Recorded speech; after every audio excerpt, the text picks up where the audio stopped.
Department যেটা, ওটা তো একদম পাশাপাশি। হ্যাঁ হ্যাঁ, ডিপার্টমেন্টের সেমিনার রুম। তো যেহেতু ওয়ার্ড এবং ওয়ার্ডের থেকে একটুখানি এগিয়ে গেলেই একটা নার্সিং স্টেশন আছে এবং তার ভিতরেই সেমিনার রুম, এবং সেমিনার রুমেই পড়ানো হতো, সেমিনার রুমেই আমাদেরও ক্লাস হতো। আমরা সেমিনার রুমেই পড়েছি তার আগের দিন, তারপরের দিনই ওইখানেই ওইরকমভাবে দিদির বডি পাওয়া যাবে এইভাবে আমরা এখনো শকেই আছি, আমরা বিশ্বাসও করতে পারছি না। মানে এতটাই আমাদের সেদিনকে শক হয়েছে যে আমরা বুঝতে পারছি না যে আমরা কি বলবো, কি রিয়াক্ট করবো। ওই মোমেন্টটা তখন মানে আমরা যে বিশ্বাসই হচ্ছে না যে কি করে হতে পারে ওই দিদির সাথে এইরকম ভাবে মর্মান্তিক ঘটনা, সেটা আর এখন কিছু বলার নেই। আমরা এখন ওই জিনিসটা, একটা জিনিস বলো, সেমিনার রুম তো রোজ রাতে বন্ধ হয় না? রোজ রাতে বন্ধ হয়, এইটা যেহেতু আমাদের কোনো রেস্ট রুম নেই, অনেক ডিপার্টমেন্টে কোনো রেস্ট রুম থাকে না, এবার সেই রেস্ট রুমের ব্যবস্থা আমাদের সরকার এতদিন ধরে করেনি, আমাদের কর্তৃপক্ষ করেনি, আর যেহেতু সন্দীপ ঘোষের ব্যাপার সবাই জানে, সারা বাংলা জানে, তিনিও করেননি। সেইটার আন্দোলন, সেটার দাবিও আমাদের আন্দোলনে ছিল, প্রথম থেকেই ছিল, এখনো আছে। যেহেতু ওইটা তারপরে যখন দেখা গেল যে আমাদের অথরিটি এমন সময় পদক্ষেপটা নিল যখন প্রমাণগুলো ওখান থেকে লোপাট হওয়ার সম্ভাবনা ছিল, তখনই আমাদের সেমিনার রুমের পাশের বাথরুম সবকিছু ভাঙা হলো, যেখানে প্রমাণ লোপাট হয়েছে। এবং তোমরা দেখেছো ভাঙতে? আমরা ভাঙতে দেখিনি, বাট আমরা ভাঙা আছে সেটা দেখেছি।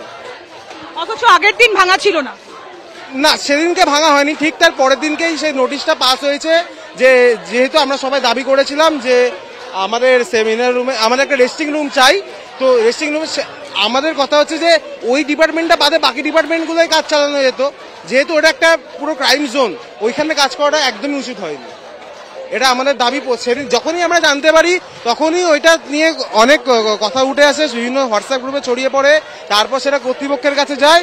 ততদিন আমাদের কলেজের প্রিন্সিপাল ছিলেন আমাদের সন্দীপ ঘোষ স্যার, তারপরে আসেন সুরিতা ম্যাম, দুজনেই এইটার দায়ী। এই যে সন্দীপ ঘোষ তোমাদের স্যার, তিনি তোমাদের সাথে কেমন ব্যবহার করতেন? একাধিক অভিযোগ উঠেছে, তোমরা কি জানতে যে উনি এই ধরনের কাজ কারবার করছেন কলেজে? প্রথম কথা, উনাকে স্যার বলতে আমাদের আরজিগড়ের আরজিগড় কেন, যে কোনো মেডিকেল কলেজের ছাত্রদের এক কথায় বলছি, উনি আমাদের স্যার নয়, উনার স্যার হওয়ার কোনো যোগ্যতা নেই। আর সেকেন্ড কথা যেটা হচ্ছে যে উনি আমাদের সাথে কিরকম বিহেভিয়ার করতেন 2021 থেকে যখন থেকে উনি ঢুকেছেন, শুধু তৃণমূলী কিছু গুন্ডা যারা আমাদের ইউনিট করতো তৃণমূলের, তারাই শুধু অ্যাক্সেস পেত, এবং আমরা যারা নর্মাল স্টুডেন্ট আমাদেরকে দিনের পর দিন বাইরে ওয়েট করতে হতো কোনো একটা ডকুমেন্ট সাইন করানোর জন্য। আমাদের একদমই অ্যাক্সেস ছিল না। কারা তৃণমূলী গুন্ডা? কারা? কলেজের ভেতরকারী? একদমই। আমাদের 51 জনের নাম অলরেডি মিডিয়ার কাছে এসছে, যেরকম হচ্ছে নাম হচ্ছে আশিস পান্ডে, অভিষেক সেন, নির্জন বাগচি, শারিফ হাসান, এরা সবাই। এবং এরা কারা?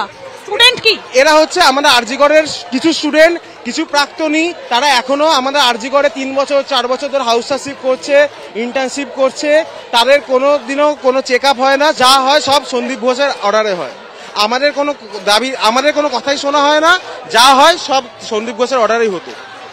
এখন যেহেতু আন্দোলন হচ্ছে, তাদেরকে কলেজেও দেখা যাচ্ছে না।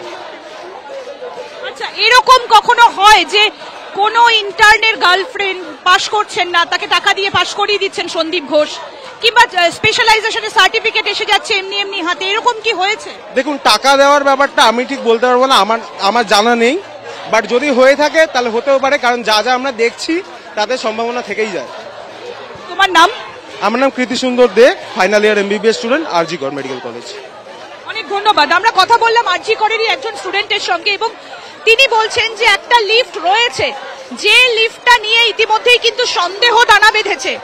সেই লিফটটা কোনো ফ্লোরে দাঁড়ায়, কোনো ফ্লোরে দাঁড়ায় না, আবার কখনো সচল হয়, কখনো সচল হয় না, এরকম একাধিক প্রশ্ন ইতিমধ্যেই উঠে আসছে। সুজয়, এই আপডেটগুলো উঠে আসছে, আমরা আরজিগড়েরই একজন স্টুডেন্টের সঙ্গে কথা বললাম, তিনি ফাইনাল ইয়ারের স্টুডেন্ট। এই স্টুডেন্টদের মধ্যে কিন্তু এখনো পর্যন্ত একটা ভীতির উদ্বেগ করছে। হ্যাঁ, একেবারেই তাই। এবং তুমি যে 10 নম্বর লিফটের কথা বলছিলে, যেটা জানা যাচ্ছে এই মুহূর্তে যে হাসপাতালেরও বেশ কিছু কর্মচারীদের সেখানে হাউস স্টাফ আছে, যেরকম জুনিয়র ডাক্তার, হাউস স্টাফ, ঠিক সেইভাবেই হাসপাতালের বেশ কিছু গ্রুপ ডি, বেশ কিছু কর্মীদের এই 10 নম্বর লিফটের বিষয়টা নিয়ে কিন্তু সিবিআই জিজ্ঞাসাবাদ করেছে। এবং একটা বিষয় কিন্তু স্পষ্ট হচ্ছে যে এই লিফট থেকে খুব সহজে একেবারে বাইরে বেরিয়ে যাওয়া যেত, এবং এখানের যে সিসিটিভি ফুটেজ, সেই সিসিটিভি ফুটেজ কিন্তু পাওয়া যায়নি। তার মানে এই লিফটের এখানে কিন্তু কোনো সিসিটিভি ফুটেজে কিন্তু নেই, কারণ এখানে কোনো সিসিটিভি বসানো ছিল না। এবং আরেকটা বিষয়ও স্পষ্ট হচ্ছে যে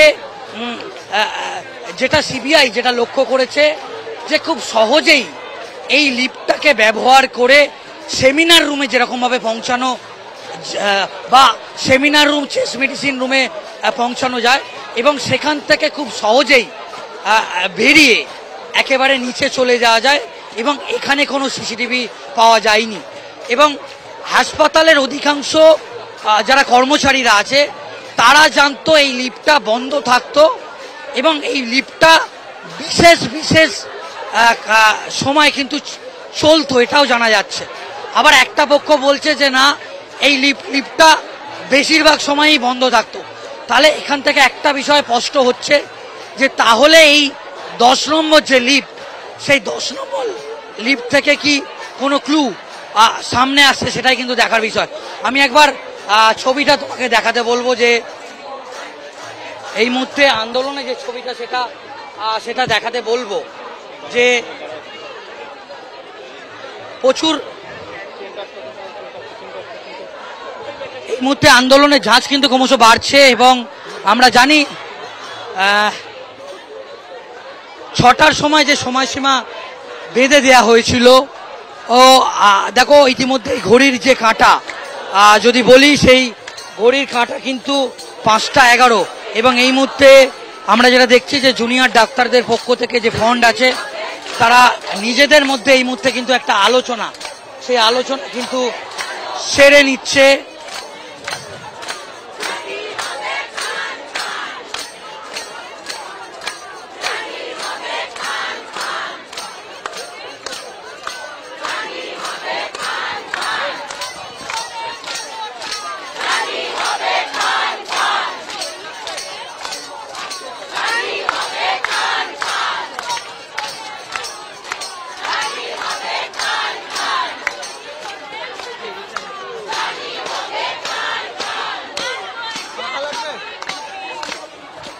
এই মুহূর্তে আমরা সেই ছবি একেবারে সরাসরি তুলে ধরছি যে প্রচুর সাধারণ মানুষ তারাও আসছে, এসে এই আন্দোলনকে কিন্তু তারা একেবারে সমর্থন জানাচ্ছে এবং আমরা দেখাচ্ছি সেই ছবি যে প্রচুর সাধারণ মানুষ এই মুহূর্তে এসছে, তারা কিন্তু এই আন্দোলনকে পুরোপুরি তারা সমর্থন জানাচ্ছে এবং এই মুহূর্তে তাদের যে আন্দোলন সেই আন্দোলন কিন্তু চলছে। আমরা সেই ছবি সরাসরি দেখাচ্ছি যে তারা একেবারে মাটিতে বসে তারা দফায় দফায় তারা কিন্তু বিক্ষোভ দেখাচ্ছে এবং